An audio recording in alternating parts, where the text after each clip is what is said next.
What's going on, guys? So today I'm doing a review over the level 1 5K 80/20 training plan.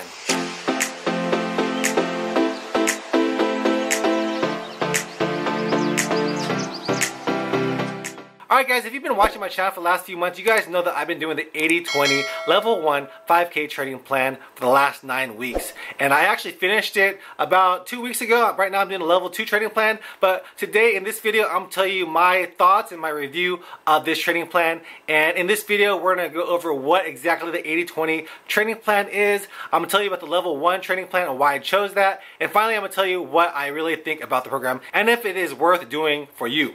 So what is 80/20 training? Have you ever heard about a training plan that talks about running slower to get faster? This is one of those training plans. There's a lot of other different ones, but basically that means 80% of your running is going to be slow and then 20% is going to be fast. So you're not really running slow all the time, but you are running slow 80% of the time. So why do you want to do that? Well, in the 80/20 book by Matt Fitzgerald, he talks about how most recreational runners are running at a pace that they think is easy on their easy runs or even their normal runs, but they're actually going too fast. Why is that a problem? Well, if you're going too fast during your easy runs or your normal runs or all your runs, you're going to be exerting yourself a little bit too hard. And then even if you add in like track workout, speed workout, hill intervals, your body's not going to be rested enough so that you could really reap the benefits of that workout, because your body can't go as hard because it is tired from your regular runs that you're going too hard at. So what he talks about in the book is that when you're not doing a hard workout, you should be going at an easy effort for most of your runs so you can be ready for those hard workouts.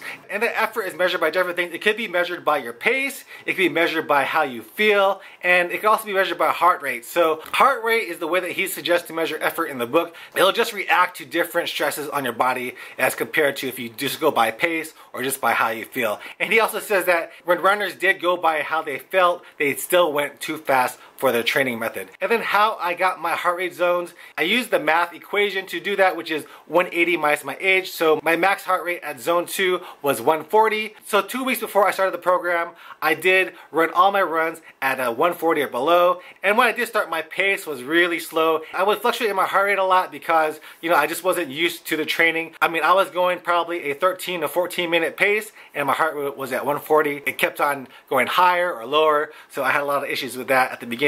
But after 2 weeks, I kind of got used to running at 140 and keeping my heart rate steady. And that's when I decided to start the 80/20 5K level 1 training plan. So why did I choose the level 1 5K training plan? Well, I was coming off an injury in December. I had real bad plantar fasciitis, so I rested from December all the way up to February basically, and I did no running. So I wanted to get my running legs back, and the program was built for beginners who wanted to finish a 5K, for those experienced runners that wanted to have low mileage, and also runners that wanted to lose weight. So those all really spoke to me, and that's why I decided to do that. I started the program, and it is a 9-week program. The first phase is the base phase where you're building up your base. The second phase is your peak phase where you're going to be doing a lot more speed work. You're going to be running longer. And then the last phase is your taper phase. It's that last week where you're tapering up for your race. So I did do all that. And you know what? This training plan did have low mileage. Even though I was running 6 out of the 7 days of the week, I still was having a hard time reaching over 20 miles. I actually ran a little bit more during this training plan. I ran 2 days sometimes just to get me over 20 miles. I would get 25 miles.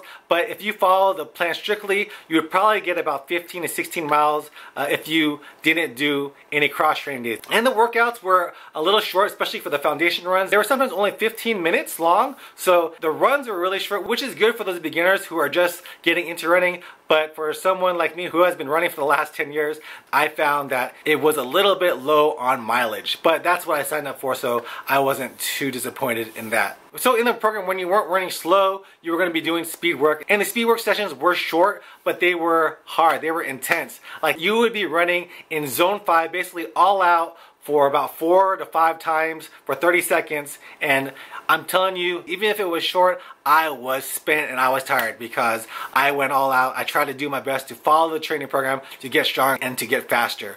But overall, I gotta say, I did enjoy the program. I do think that it's a great program for beginners and for those people that want to do low mileage in training.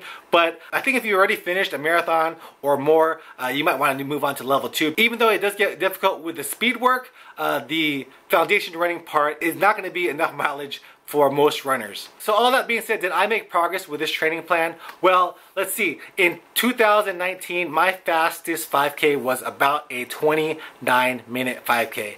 And then at the end of this program, I ran a 27-minute 5K. So that's about a 2-minute improvement in a 5K. And you may say 2 minutes is not a big deal, but in a 5K, that is a lot. That's 40 seconds faster per minute between those two times. So I did increase my speed with this program, so I gotta say that it does work. The easy running, I enjoyed it. I did not overexert myself. I felt that I was ready when I did have to go hard, and it made running more enjoyable overall. It made my training runs more enjoyable. I wasn't stressed out during the run. I just got to get my exercise in and get ready. And you know what? I didn't even worry about my pace. Whenever I was looking at my data fields, my watch, I only kept it on the heart rate.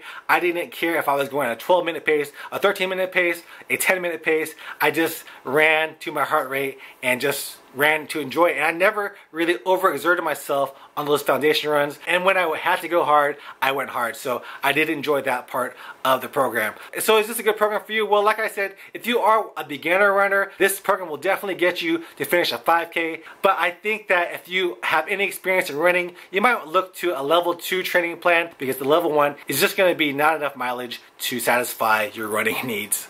Alright guys, so I did move on to the level 2 5K training plan, which is supposed to get you a better time on your 5K, and that's what I'm looking for. I'm trying to break 25 for my 5K, so hopefully this level 2 training plan will get me to that. And yeah, follow along if you guys want to. Subscribe to my channel, like this video, and I'll see you guys next time. Peace out.